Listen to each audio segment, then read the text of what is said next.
আসন্ন মার্কিন নির্বাচন ও প্রচারণার বিস্তারিত জানাতে যুক্তরাষ্ট্রের ক্যালিফোর্নিয়া থেকে সরাসরি যুক্ত হচ্ছেন সহকর্মী লস্কর আল মামুন। যাচ্ছি তার কাছে। মার্কিন যুক্তরাষ্ট্রের নির্বাচনের দিন যতই ঘনিয়ে আসছে ততই যেন মার্কিন যুক্তরাষ্ট্রের নির্বাচন নিয়ে চরম নাটকীয়তা লক্ষ্য করা যাচ্ছে। এর মধ্যে দুই প্রধান দল রিপাবলিকান এবং ডেমোক্র্যাট দল মুখোমুখি হচ্ছে প্রতিবারের মতো এবারও মার্কিন যুক্তরাষ্ট্রের প্রেসিডেন্সিয়াল নির্বাচনে। যদিও রিপাবলিকান দল এরই মধ্যে তাদের মনোনয়ন চূড়ান্ত করে ডোনাল্ড ট্রাম্পকে মনোনয়ন দিয়েছেন এবং তাকে নিয়ে ইতিমধ্যেই প্রচারণার প্রায় অনেকাংশই এগিয়ে রয়েছে ডোনাল্ড ট্রাম্প। হঠাৎ করেই মার্কিন যুক্তরাষ্ট্রের সরকারি দল ডেমোক্র্যাট দলের নাটকীয় পরিবর্তন এসেছে। শুরু থেকেই প্রেসিডেন্ট জো বাইডেন এই দলের মনোনীত প্রার্থী ছিলেন, তবে দলের ভেতরে এবং দলের বাইরে নানা সমালোচনা এবং চাপের মুখে অনেকটা কোণঠাসা হয়ে পড়ে শেষ পর্যন্ত মনোনয়ন দৌড় থেকে অর্থাৎ প্রেসিডেন্ট পদ থেকে প্রেসিডেন্ট লড়াই থেকে নিজের নামটি প্রত্যাহার করে নিয়েছেন মার্কিন প্রেসিডেন্ট জো বাইডেন।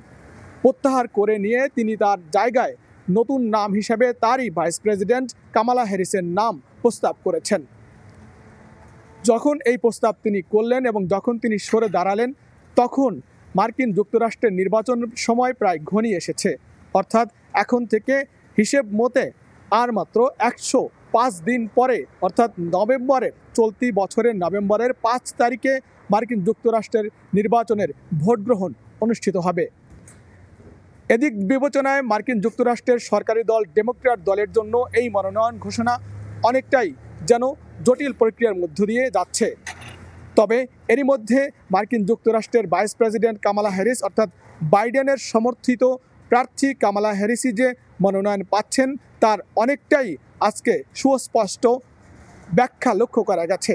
অর্থাৎ এরই মধ্যে কামালা হ্যারিস অর্থাৎ ভাইস প্রেসিডেন্ট কামালা হ্যারিস আজকেই তিনি প্রথম নির্বাচনী জনসভা করেছেন উইসকনসিনের মিলওয়াকিতে, অর্থাৎ যেখানে ট্রাম্পের জন্য অর্থাৎ রিপাবলিকান দলের কনভেনশন হয়ে গেল সপ্তাহে।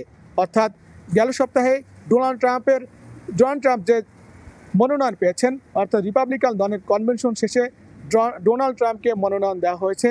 সেই উইসকনসিনের মিলওয়াকি শহর থেকে প্রথম নির্বাচনী জনসভা শুরু করেছেন কামালা হ্যারিস।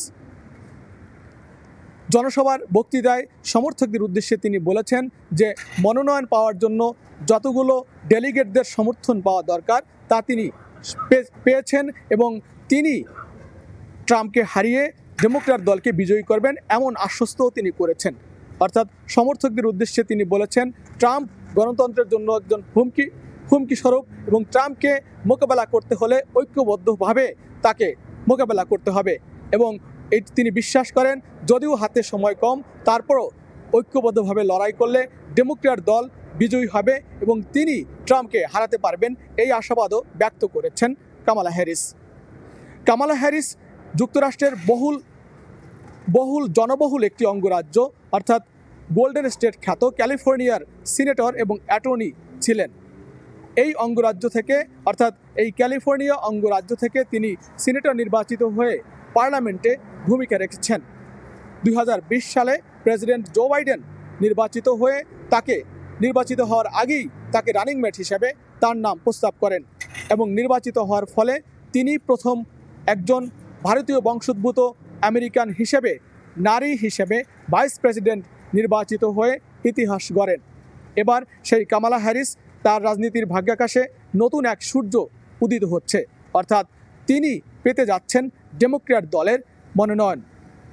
ডেমোক্র্যাট দলের মনোনয়ন তিনি পেতে যাচ্ছেন বলা হচ্ছে এই কারণে, অর্থাৎ ডেমোক্র্যাট দলের হাতে খুব বেশি সময় নেই। যদিও এই মাস পরে আগস্টের 19 থেকে 22 শিকাগোতে ডেমোক্র্যাট দলের ন্যাশনাল কনভেনশন অনুষ্ঠিত হবে। ওই কনভেনশন থেকেই ডেমোক্র্যাট দলের নতুন প্রার্থীর নাম ঘোষণা করা হবে। তবে ডেমোক্র্যাট দলের নির্ভরযোগ্য সূত্র জানাচ্ছে তাদের হাতে সময় কম থাকার কারণে সেই সময় পর্যন্ত অর্থাৎ কনভেনশনে মনোনয়ন নিয়ে ভোটাভুটির দিকে যেতে চাচ্ছে না ডেমোক্র্যাট দলের অনেক ডেলিগেটরাই। তাই এরই মধ্যেই ডেমোক্র্যাট দলের প্রায় 1976 জন ডেলিগেট সমর্থন দিয়েছেন কামালা হ্যারিসকে। একটি মাত্র কারণ যে জো বাইডেন নির্বাচন থেকে সরে দাঁড়িয়ে যার নামটি প্রস্তাব করেছেন সেই জো বাইডেনের সম্মানার্থে, অর্থাৎ বর্ষিয়ান ডেমোক্র্যাট নেতা জো বাইডেনের সম্মানার্থে তিনি এই সব ডেলিগেটরা কামালা হ্যারিসকে সমর্থন দিয়েছেন। যে সমস্ত নেতারা সমর্থন দিয়েছেন তার মধ্যে রয়েছেন সাবেক মার্কিন প্রেসিডেন্ট বিল ক্লিন্টন, তার স্ত্রী সাবেক ডেমোক্র্যাট দলের প্রার্থী হিলারি ক্লিন্টন, সাবেক স্পিকার ন্যান্সি পেলোসি এবং একই সঙ্গে রয়েছেন চাক শুমার, রয়েছেন জেফ্রি, রয়েছেন শীর্ষ পর্যায়ের ডেমোক্র্যাট অনেক নেতারাই। এছাড়াও বিভিন্ন রাজ্যের গভর্নর এবং সিনেটররাও এই কামালা হ্যারিসকে সমর্থন দিয়েছেন। এই সমর্থন দেওয়ার একটি উদ্দেশ্য হচ্ছে এই কারণে যে তারা আগেভাগেই তাদের প্রার্থী নির্বাচিত করতে চায়। সম্মেলনে শুধুমাত্র একটি আনুষ্ঠানিক ঘোষণা হবে এবং এই আনুষ্ঠানিক ঘোষণার পর আনুষ্ঠানিক কার্যক্রম শুরু হবে, তবে তার আগেই তিনি মনোনয়ন পেতে যাচ্ছেন। এখন শুধু অপেক্ষা মাত্র আনুষ্ঠানিক ঘোষণার। তাই হাতে সময় কম থাকার কারণে ডেমোক্র্যাট দলের পক্ষ হয়ে এরই মধ্যে তিনি প্রচারণা শুরু করেছেন। যদিও সোমবার তিনি দেলোয়ারা অঙ্গরাজ্যে, অর্থাৎ জো বাইডেনের বাড়ি যেখানে, সেই দেলোয়ারা অঙ্গরাজ্যে তিনি ডেমোক্র্যাট নেতাদের সঙ্গে বৈঠক করেছেন, বৈঠকে মিলিত হয়েছেন এবং আজই স্থানীয় সময় মঙ্গলবার তিনি আনুষ্ঠানিক প্রচারণা শুরু করেছেন। তবে এক এক করে যে সমস্ত ডেমোক্র্যাট নেতারা যেই কামালা হ্যারিসকে সমর্থন দেওয়া শুরু করেছেন, সেই একই সাথে পাল্লা দিয়ে তাকে ডোনেশন, অর্থাৎ তার নির্বাচনী প্রচারণের জন্য প্রচুর পরিমাণ অর্থ দাতারা দেওয়া শুরু করেছে। গেল 24 ঘন্টায় তার পরিমাণ দাঁড়িয়েছে প্রায় 100 মিলিয়ন বা 10 কোটি মার্কিন ডলার। অর্থাৎ এ থেকে মার্কিন গণমাধ্যম বলছে যে এ থেকে প্রমাণ হয় যে কামালা হ্যারিসই হতে যাচ্ছেন, অর্থাৎ বেশিরভাগ মার্কিন নাগরিকদের এখন পছন্দের তালিকায় রয়েছেন কামালা হ্যারিস এবং তিনিই যে মনোনয়ন পাচ্ছেন এটা এখন প্রায় সময়ের মাত্র। অর্থাৎ আনুষ্ঠানিক ঘোষণা আসবে সেই শিকাগোতে যে সম্মেলন হবে, অর্থাৎ ডেমোক্র্যাট দলের ন্যাশনাল কনভেনশন হবে, সেই কনভেনশনে যে ঘোষণা আসবে সেই ঘোষণা পর্যন্ত অপেক্ষা করতে চাচ্ছেন না ডেমোক্র্যাট নেতারা। অর্থাৎ এরই মধ্যে তিনি মোটামুটিভাবে নিশ্চিত হয়ে গেছেন যে তিনি মনোনয়ন পাচ্ছেন, তাই তিনি কালক্ষেপণ না করে প্রচার অভিযানে নেমেছেন এবং মুহুর্মুহুভাবে ট্রাম্পকে আক্রমণ করছেন। আজকের যে প্রচার অভিযান, আজকের যে জনসভায় তিনি বক্তব্য রেখেছেন, সেই বক্তব্যের প্রায় অধিকাংশ অংশ জুড়েই ছিল ট্রাম্পের বিরুদ্ধে। অর্থাৎ ট্রাম্প ক্যাপিটাল হিলে হামলা করেছে, তার ভাষায় ট্রাম্প গণতন্ত্রের জন্য হুমকি স্বরূপ এবং ট্রাম্প যদি মার্কিন যুক্তরাষ্ট্রের আবার প্রেসিডেন্ট নির্বাচিত হয় তাহলে এদেশের নাগরিকদের জন্য একটি ভীতিকর পরিস্থিতি সৃষ্টি হতে পারে, এমন সব তথ্য উপাত্ত উল্লেখ করেছেন এই কামালা হ্যারিস। 59 বছর বয়সী এই ডেমোক্র্যাট নারী নেত্রী এবারে মোকাবেলা করতে যাচ্ছে ট্রাম্পের। সেদিক থেকে ডেমোক্র্যাট নেতাদের কাছে অনেকটাই স্বস্তির, এই জন্য যে ডেমোক্র্যাট নেতারা চাচ্ছিলেন যে বয়সের ভারে নুজু হয়ে পড়া, অর্থাৎ সক্ষমতা, অর্থাৎ মার্কিন প্রেসিডেন্ট জো বাইডেনের প্রসঙ্গ টেনে তারা মনে করছিলেন যে জো বাইডেন দ্বিতীয় দফায় 81 বছর বয়সে এসে ট্রাম্পকে ভালোভাবে মোকাবেলা করতে পারবেন না, এমন সংশয় থেকেই তাকে সরে দাঁড়ানোর জন্য অনুরোধ করা হয়েছিল। তার একটি উৎকৃষ্ট প্রমাণ ছিল প্রথম যে বিতর্ক হয়েছে, অর্থাৎ মার্কিন যুক্তরাষ্ট্রের প্রেসিডেন্সিয়াল নির্বাচনের প্রথম বিতর্কে ট্রাম্পের কাছে ব্যাপকভাবে ধরাশয়ী হয়েছিলেন জো বাইডেন এবং তারপরই জো বাইডেনকে সরে দেওয়ার জন্য ব্যাপক, অর্থাৎ বিপুল সংখ্যক ডেমোক্র্যাট নেতারা দাবি জানিয়েছিলেন। শুধু দলের ভেতরে নয়, দলের বাইরের অর্থাৎ মার্কিন নাগরিকরাও চেয়েছিলেন যে এই বয়সে আরও একটি নির্বাচন অর্থাৎ জো বাইডেন যেন না করেন। তবে শেষ মুহূর্তে অনেকটা দেরি হলেও তিনি কিন্তু সঠিক সিদ্ধান্ত নিয়েছেন বলেই মনে করছেন ডেমোক্র্যাট নেতারা।